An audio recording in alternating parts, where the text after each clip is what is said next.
News 24/7 Bangla TV.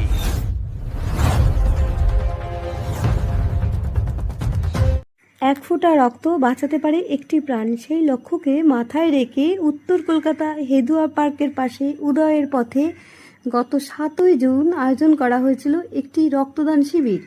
রক্তদাতাদের হাতে তুলে দেওয়া হয়েছিল টি-20 বিশ্বকাপ জয়ী ভারতীয় ক্রিকেটার দলের অধিনায়ক সূর্যকুমার যাদবের স্বাক্ষরিত শংসাপত্র।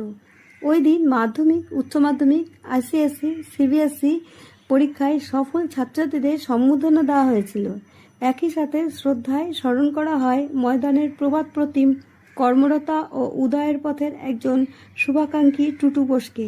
প্রত্যেকবার এই সংখ্যাটা গিয়ে দাঁড়ায় হাজার, কিন্তু এবার সেটা ছাড়িয়ে 1203 জনে গিয়ে দাঁড়িয়েছে। তার বিশেষ কিছু অংশের ছবি দেখুন 24x7 বাংলা টিভির পর্দায়। ধরলে এটা তোমার পাড়াই বলা চলে। এসছে এখানে রক্তদান শিবির হচ্ছে, কি বলবে? দেখো, বলার কিছু নেই। উদয়ের পথে আজকে যে রক্তদান উৎসব, এটা মানে মেলায় পরিণত হয়েছে। মানুষের এত ভিড় এবং মানুষ যে এগিয়ে এসে রক্তদান করে, এটা সত্যি আমাদের কাছে খুব গর্বের ব্যাপার। উত্তর কলকাতায় উদয়ের পথে তো একটা মিথ বলা যায়, তার কারণ আমরাও আমাদের অঞ্চলে রক্তদান শিবির করে থাকি, কিন্তু এটা এতটা সুন্দরভাবে করে উঠতে পারি না। তাই আমরা আসি এখানে এবং প্রত্যেক বছরই আসি। আমরা এসে যতটা সহযোগিতা করার করি। বাপ্পাদা আছেন দীর্ঘদিনের লোক, যার মানে কি বলবো, যার সহযোগিতায় বাপ্পাদা পুরো ব্যাপারটাকে একদম এ করে রেখেছেন, সবাইকে নিয়ে রক্তদানটা করছেন। বাপ্পাদাকে আমি ধন্যবাদ জানাচ্ছি। আর আপনারা জানেন যে মুদিখানার দোকানে যদি যান, সেখানে বিস্কুট পাবেন, চানাচুর পাবেন, কিন্তু রক্ত কিনতে পারবেন না। রক্ত কিন্তু মানুষের শরীর থেকে আর একটা মানুষকে বাঁচাতে হবে। তাই মানুষই এগিয়ে আসতে হবে, মানুষকে সেই জাগরিত করার কাজ উদয়ের পথ করে। উদয়ের পথ থেকে প্রত্যেক সদস্যকে আমার পক্ষ থেকে আন্তরিকভাবে শুভেচ্ছা, ভালোবাসা, অভিনন্দন এবং গুরুজনদের প্রণাম জানাচ্ছি। আর বিশেষ করে যারা আজ রক্ত দিচ্ছেন, যাদের জন্য আজকের এই অনুষ্ঠানটা সফল হচ্ছে, তাদেরকেও আমার প্রণাম রইল। রক্তদানের মঞ্চ থেকে দেখা যাচ্ছে একাধিক স্টুডেন্টদের অনুপ্রাণিত করা হচ্ছে,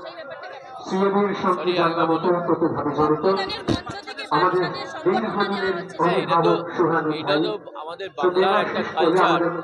বাংলার একটা কালচার যে শুধু রক্তদানই হয় না, রক্তদানের সঙ্গে সঙ্গে অঞ্চলের আরো ছোট ছোট প্রোগ্রাম সেইগুলোতেও আমরা সবাইকে অনুপ্রাণিত করি।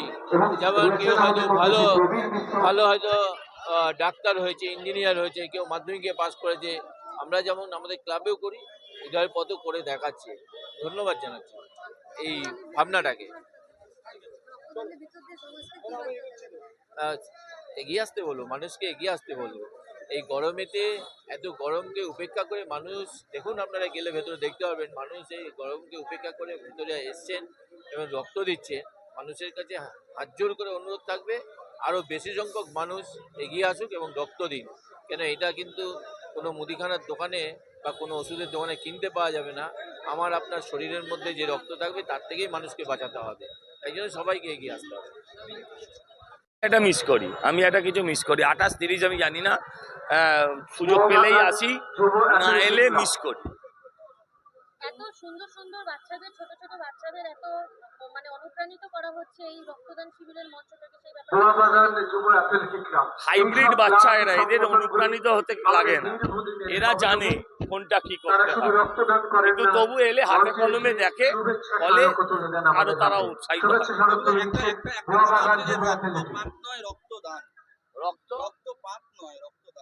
সেটা তো হওয়া উচিত, তাও স্বেচ্ছায়, বিনিময় নয়। ওই টেবিল ফ্যান, ট্রলি ব্যাগ এসব যেন না হয়, এখানে এটা হয় না বলেই আসছে।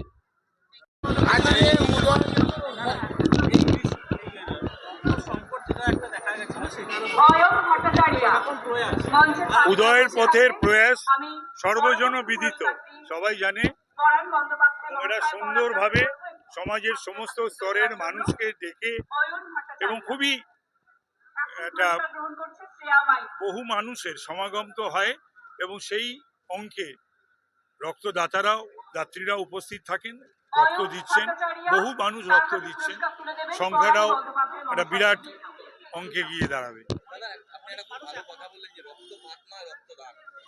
হ্যাঁ, আর রক্তপাত নয়, আর রক্ত ঝরানো নয়, রক্তদান করুন।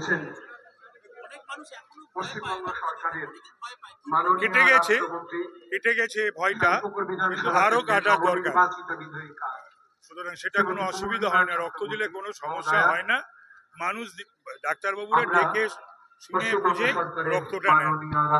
সাহায্য দেওয়ার জন্য আমি কুর্নিশ জানাই এই উত্তর কলকাতা উদয়ের পথে সমস্ত সদস্যগণ সম্মানীয় আমরা টিমকে অত্যন্ত আনন্দের সঙ্গে জানাচ্ছি আমাদের মধ্যে উপস্থিত হয়েছেন রক্তদান শিবির সজল ঘোষ মহাশয়, শুভেচ্ছা জানিয়ে আগামী দিনে মাননীয় আরো বিধায়ক, বড় রূপে এই মাননীয় ধরনের পৌর প্রতিনিধি এবং আমাদের সকলের প্রিয় মানুষ দিতে পারেন সজল ঘোষ মহাশয়, তাকে মঞ্চে ডেকে নিচ্ছি। সম্পূর্ণরূপে এই মুহূর্তে সহযোগিতা করব এই ধরনের উদ্যোগ, এই ধরনের সমাজমূলক। এই ক্লাবের যে কর্মসূচি সেটা নতুন করে বলার অপেক্ষা রাখে না। মানে প্রায় আপনাদের মনে 28 পেরিয়ে 29তম বর্ষে পদার্পণ করবে, তো সেখানে দাঁড়িয়ে যে সতীর্থ রক্তদাতারা যারা রক্তদান এই কালীন সংকটটা বুঝে রক্ত দিন, তাদের আচ্ছা, একজন ছাত্র বন্ধু দেবাংশু দাস, তাকে একটুখানি আমরা পুরস্কার তুলে দেব। তারপরে তাদের উদ্দেশ্যে এখানের একটা রক্তদান আমাদের কাছে উৎসব, সেই উৎসবে সামিল হয়েছে। তারা দীর্ঘদিন অপেক্ষা করছিল, ভোট বা অন্য পরবর্তী সময়ের জন্য দিতে পারেনি। আর এখানে আমাদের একটাই বিনিময় ছাড়া আমাদের রক্তদান, এবং সেই রক্তদানে স্বতঃস্ফূর্ততা মানুষ সকাল থেকে এসেছে। তারা খালি এখানে রক্ত দেবো সারা বছর ওয়েট করে এই দিনটার জন্য। আমাদের এখন 1:30টাও বাজেনি, এখনো বিকেল পর্যন্ত চলবে। দেখা যাক, সকলের আশীর্বাদ ভালোবাসা নিয়ে আপনাদের সহযোগিতা আমরা আরো দূর যেতে পারবো এই আশা রাখি। না, আমরা রেকর্ড ভাঙার জন্যই আমরা আছি। এত বছর ধরে রক্তদান করে আসছে, আজকে 28 বছর পেরিয়ে 29 বছরে পদার্পণ করলো। কিভাবে আপনি নিজের দায়িত্বে এবং কর্মকর্তাদের যেভাবে আপনি সহযোগিতা করে আসছেন, কর্মকর্তাদের উদ্দেশ্যে কি বলবেন? এটা টিম উত্তর কলকাতা উদয়ের পথে। আমাদের যিনি কার্যকরী সভাপতি সুস্মিত বসু, তার বয়স 86 বছর। তারপরে সমস্ত মানুষ এরা এক হয়ে গিয়ে আজকে এখানে কিভাবে রক্তদানকে সাফল্যমণ্ডিত করতে যায়। যে মাধ্যমিক দিচ্ছে, যে ক্লাস 8-এ পড়ে, তারাও ভলেন্টিয়ার। সকলের প্রচেষ্টা আমরা আজকে এই জায়গায় এসেছি। এটা টিম উত্তর কলকাতা উদয়ের পথে, কোনো ব্যক্তির নয়। দাদা, রক্তদানের মঞ্চ থেকে দেখা গেল মাধ্যমিক এবং উচ্চ মাধ্যমিকের উত্তীর্ণ যে ছাত্রীরা আছেন তাদেরকে সম্বর্ধনা জানাচ্ছে, সেই ব্যাপারটা এটা আমরা সম্বর্ধনা যারাই পাস করেছে সেরকম 200 জন ছাত্রছাত্রীকে আমরা সম্বর্ধিত করছি, যারা এখান থেকে আরো ভবিষ্যতে উৎসাহ পায়। এবার এটাই আমাদের মূল লক্ষ্য। পবিত্র সরকার ওনাদের শুভেচ্ছা বার্তা পাঠিয়েছেন, এটাই। একটা জায়গা যেখানে আপনি নবনির্বাচিত বিধায়ক বিজয় ওঝার জন্য প্রায় বছরের আপনি এখানে জড়িত, আর এরকম একটা প্রয়াস তো নিশ্চয়ই খুবই প্রশংসনীয়। তো কি বলবেন? কিছু বলার নেই, সারা পৃথিবীতে আমাদের মধ্যে এসে উপস্থিত হয়েছেন অনুষ্ঠান প্রখ্যাত ফুটবলার শ্রী প্রীতম কোটাল। আমরা প্রীতমকে এবার বরণ করে নেব উত্তর কলকাতা উদয়ের পথের পক্ষ থেকে। শ্রী প্রীতম কোটাল, তাকে এবার বরণ করে নেব।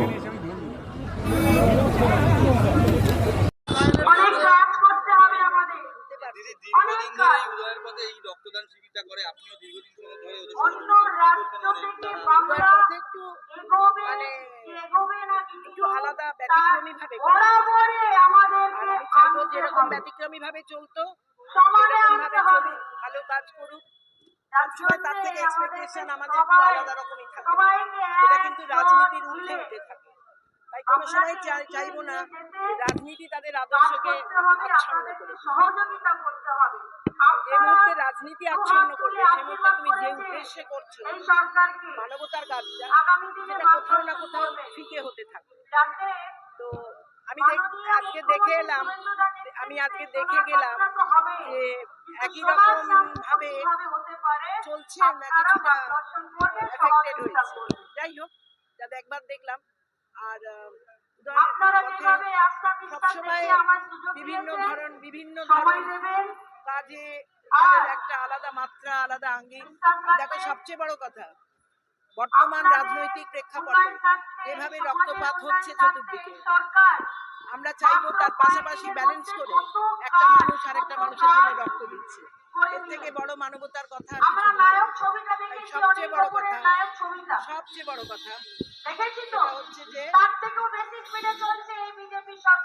সেটা হচ্ছে যে এই মাধ্যম, রাজনীতি একটা মাধ্যম, মানুষের মানবতার সেবা করবার একটা মাধ্যম।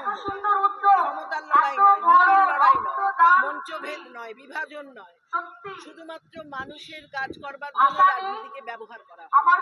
কিন্তু আজ রাজনীতিকে ব্যবহার করে আমি হলাম নবাব, আবার এই রাজনীতি আমাকে ফকির করে দিল, দুটোই কিন্তু সমান কষ্ট দেয়।